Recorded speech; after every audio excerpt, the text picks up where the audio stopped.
Welcome to the Metal Voice, where you have no choice but to listen to us. So I'm Alan, the metal guy. And I'm Jimmy, the other metal guy. And we're here each and every week promoting what's new in metal. Album reviews, book reviews. I mean, let's face it, it's the metal community that is keeping the metal music alive. We're not here seeing it on the TV or radio, but anybody that launches a book, Slash, Ozzy, it's top of the bestseller list, and that's what we're here to keep this spirit alive, to quote Killer Dwarf. We're here to promote the purchase of CDs, albums, vinyl, whatever you want to call them, but we're here to promote the artist. You know, Jim, one of the reasons why I wanted to do the show, I was in a store, and it goes something like this. Let's see if I can remember.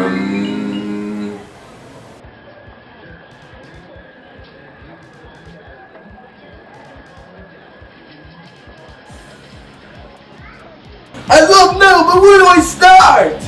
Well, I could probably help you there. I know sometimes you can be a little overwhelmed with all the great bands and great metal music out there. So why don't you tune in to www.themetalvoice.com every week and we'll help you out. Thanks for the help, man. See you later. Keep banging that head. Wow, that's a very interesting story, Alan. Great. That's very inspiring, that story. Well, listen, let's get right to it. What inspired us? This show's about inspiration, right? What inspired us to get into the Metallian, the world of Metallian? Well, this is what inspired me. So I was around 8, 9 years old, and the first thing I saw when I walked into the record store was this. And it says it all right here. Kiss Alive 2. And then I opened it up, I go, what is this? What's going on here? And I go, oh man, a demon guy spitting blood. And this guy, this alienish kind of guy, and what is this? Is it a tiger? It's like a killer tiger or some sort of, okay. Well, and then we had Paul Stanley. Yeah, enough said. Enough said. Then you opened it up and it was like, oh, it's like you're at the concert. It's like you're at the concert. And you're not at the concert. So yeah. I was doing that with a compact disc these days, or download. So here it was. So you got 3 sides, all live, and then the last side was studio tracks that they added on. So it was like a little EP again. It's a selling of the experience. I mean, this is Kiss at their marketing height, and what really killed me is, fast forward to today, is I found out that actually it was enhanced studio albums. It wasn't really it was an enhanced live album. So basically they recorded live, and it wasn't, didn't come out as how they wanted to, so they actually added some vocals here and added some guitars and maybe added a song here and there. Dubs. And they called it live.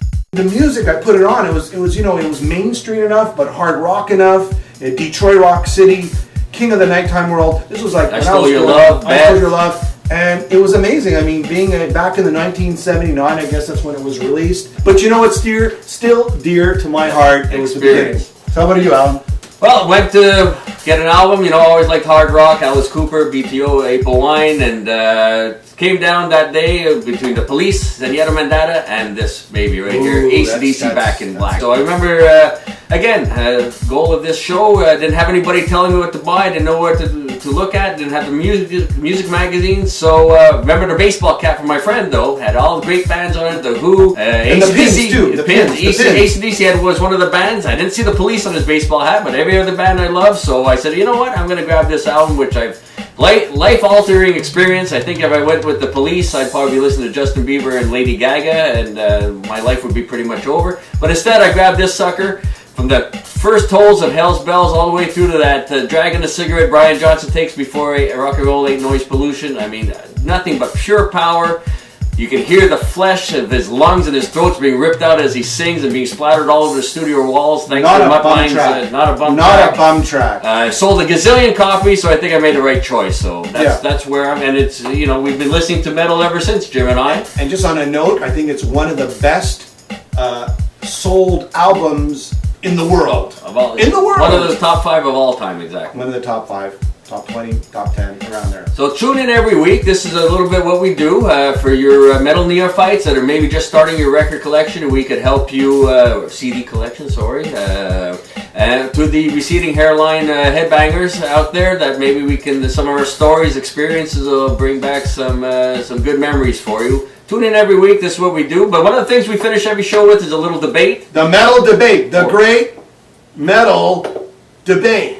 This week's debate is Brian Johnson or Bon Scott? Who was a better singer of AC/DC? Not taking away anything from BJ, but for me it all starts with Bon Scott. I mean, he was the original singer. He brought a whole other look and feel to the band. Never thought of him as a prima donna or like a Robert Plant. Considered himself, he actually tried out as a drummer for the band. And just one of the boys literally would show up in jeans ready to go just minutes before the concerts. As something he did regularly, and he died. In his lyrics, everybody dies, you know. But it's his lyrics, the double entendres. You listen to the Jack, you listen to the studio version of the Jack, you listen to the Big Balls, which is self-explanatory. I mean, there's always that humor, that tongue-in-cheek, and you knew that every word that he sang, he lived. And there's that authenticity there that for me, I'd have to go with Bon Scott. Again, not taking anything away from Brian Johnson. I love Bon Scott, but to me it was more Brian Johnson. Now maybe I'm more of the aggression. I like more aggression in my music.